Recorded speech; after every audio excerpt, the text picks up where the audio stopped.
আসসালামু আলাইকুম। Power analysis presented by power সকলকে আমন্ত্রণ। অভিষেক শর্মাকে নিয়ে বর্তমান সময়ে অনেক কথা হচ্ছে। এই এশিয়া কাপে তিনি নিজেকে খুব বেশি মাত্রায় সুপরিচিত করেছেন। সুপরিচিত তিনি আগে থেকেই ছিলেন, বাট বড় মঞ্চে প্রথমবারের মতো পারফর্ম যখন করছেন তখন তাকে নিয়ে আলোচনা হচ্ছে। শুভমান গিল ইন্ডিয়ার আরও একজন প্লেয়ার যাকে সবাই চেনেন। ইন্ডিয়ার অলরেডি টেস্ট টিমের ক্যাপ্টেন, হয়তোবা সামনে ওয়ানডে টিমেরও ক্যাপ্টেন হয়ে যাবেন। এই প্লেয়ারদের পেছনের কারিগরটার নাম হচ্ছে যুবরাজ সিং। এক্স্যাক্টলি, যুবরাজ সিং। ক্রিকেটটাই যার জীবন। ক্যান্সার থেকে ফিরে তিনি আবার ইন্টারন্যাশনাল ক্রিকেটে ফিরেছিলেন, কিন্তু পরবর্তী সময় তিনি চাইলেই কমেন্টেটরের রোলটা নিতে পারতেন, চাইলেই ক্রিকেট প্রশাসকের রোল নিতে পারতেন, কিন্তু না, তিনি যে কাজটা করেন সেটা হচ্ছে ইয়াং প্লেয়ারদেরকে প্রমোট করার কাজটা, ইয়াং প্লেয়ারদের স্কিল ডেভেলপমেন্টের কাজটা।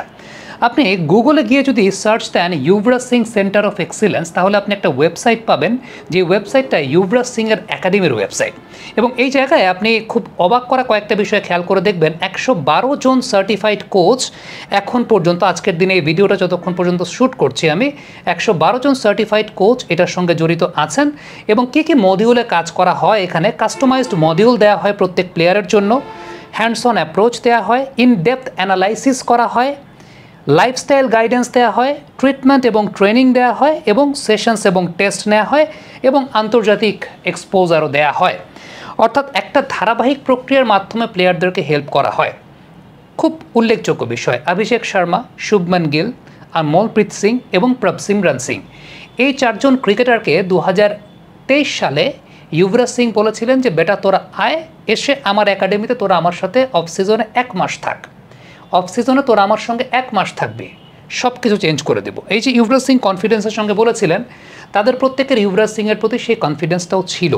তারা গেছেন যুবরাজ সিংয়ের ট্রেনিং সেন্টারে, যেটাকে গুরুকুল তারা বলেন, এবং এখানকার মডিউলটা কীরকম দেখেন, ক্রিকেট কালচারটা আসলে কীরকম।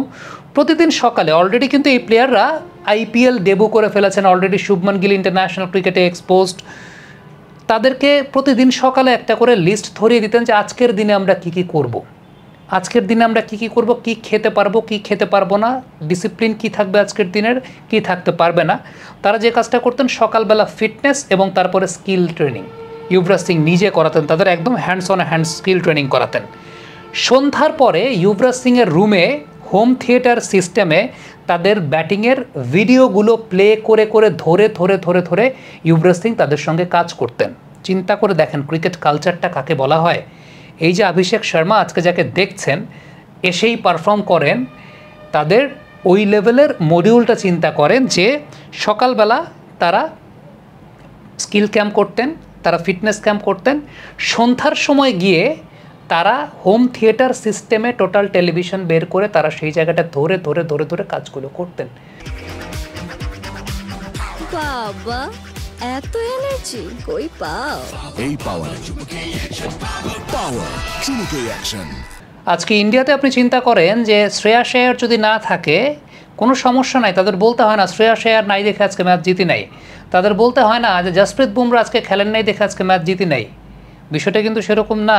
আমরা যেটা হয়, যখন যে দলের বাইরে থাকে তখন তাকে আমরা মিস করি, তখন আমাদের মনে হয় সে থাকলেই মনে হয় আজকে আমরা ম্যাচ জিতে যেতাম। বাট বিষয়টা কিন্তু সেরকম না।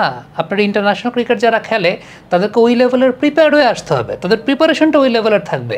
আজকে এই গল্পটা কেন শোনালাম? এই গল্পটা এই কারণেই শোনালাম, এই যে যুবরাজ সিং তিনি চাইলেই অ্যাডমিনিস্ট্রেটিভ পর্যায়ে যেতে পারতেন, এসি রুমে বাতাস খেতে পারতেন, কমেন্টেটর হইতে পারতেন, অ্যানালিস্ট হইতে পারতেন।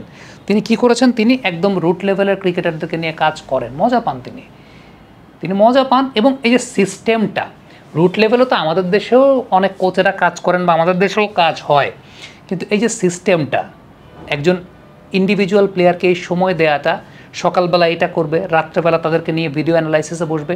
মডার্ন ডে ক্রিকেট যখন এইখানে চলে গেছে, আপনি আমি এই জায়গায় থেকে দিনের মধ্যে শুধুমাত্র মনে করেন 1-1.5 ঘন্টা 2 ঘন্টা প্র্যাকটিস করে নেটের মধ্যে গিয়ে তাও কী করব আমরা? ইন্টারন্যাশনাল ক্রিকেটে কিছুই হবে না। ওই কথা বলে লাভ নেই। এই এক্সাম্পলগুলো কেন আনি? এই এক্সাম্পলগুলো আনা খুব দরকার যে ওয়ার্ল্ড ক্রিকেটটা আসলে কীভাবে চলে। এটা তো 1 জন 2 জন 3 জন ক্রিকেটারের এক্সাম্পল দিলাম, এভাবেই আসলে কাজগুলো হচ্ছে। এইখানে পাঞ্জাবে হয়তো বা যুবরাজ সিং, আরেক জায়গায় হয়তো বা অমল মজুমদার, আরেক জায়গায় হয়তো বা প্রবীণ আমরে, আরেক জায়গায় হয়তো বা অভিষেক নায়ার, এইভাবেই কাজগুলো হচ্ছে, এমনিই কাজ হয়। কমেন্ট বক্সে আপনাদের মন্তব্য মতামত জানতে চাই।